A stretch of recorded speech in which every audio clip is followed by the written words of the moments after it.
আসসালামু আলাইকুম। ওয়াচটি দেখা শুরু করার আগে লাইক, শেয়ার এবং সাবস্ক্রাইব করে ওয়াচটি দেখার অনুরোধ রইল।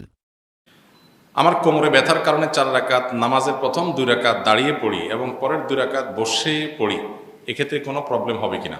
প্রথম 2 রাকাত আপনি দাঁড়ায় পড়েন, পরে 2 রাকাত বসে পড়েন, এটা যদি নিয়মিত করেন তাহলে আমার প্রশ্ন হলো, প্রথম 2 রাকাতের পরে আপনি কি অপারেগ হয়ে যান আর দাঁড়ানোর ক্ষমতা থাকে না? যদি এমন হয় যে না, আমার 2 রাকাত দাঁড়ানোর মতো অ্যাবিলিটি আছে, দ্বিতীয় রাকাত শেষ করার পর আর আমি পারি না, তাহলে আপনার জন্য বসে বাকি 2 রাকাত পড়া যায় যাচ্ছে। আর যদি ব্যাপারটা এরকম না হয় যে 2 রাকাত পড়ার পর একটু কষ্ট হয়, এখন আপনি বসে পড়লেন, তো জায়েজ হবে না। একটু কষ্ট বা ঠুনকা অজুহাত, এটার ভিত্তিতে বসে নামাজ পড়লে আদায় হবে না। আল্লাহ তাআলা বলেছেন ওয়াকুমু লিল্লাহি কানিতিন, দাঁড়িয়ে নামাজ পড়া কিন্তু ফরজ, অতএব দাঁড়িয়ে নামাজ পড়তে হবে।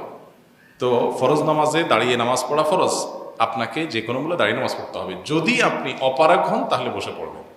এখন আপনি প্রথম 2 রাকাত কীভাবে সুন্দর করে দাঁড়িয়ে পড়লেন?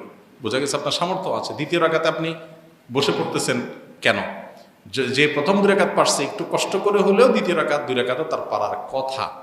যদি আপনার অবস্থা এরকম হয় যে না, আপনি 2 রাকাতই শুধুমাত্র টলারেট করতে পারেন, এরপর আর পারেন না, আক্ষরিক অর্থেই পারেন না, তাহলে ভিন্ন কথা, তাহলে ঠিক আছে, জায়েজ আছে। আর তা না হলে একটু কষ্ট করে হলেও আপনাকে পুরোটা দাঁড়িয়ে পড়তে হবে। এরকম ও ইসলামিক ভিডিও পেতে আমাদের চ্যানেলটি সাবস্ক্রাইব করে আমাদের সাথে থাকুন। নতুন ভিডিও আসা পর্যন্ত ভালো থাকবেন, সুস্থ থাকবেন। ধন্যবাদ।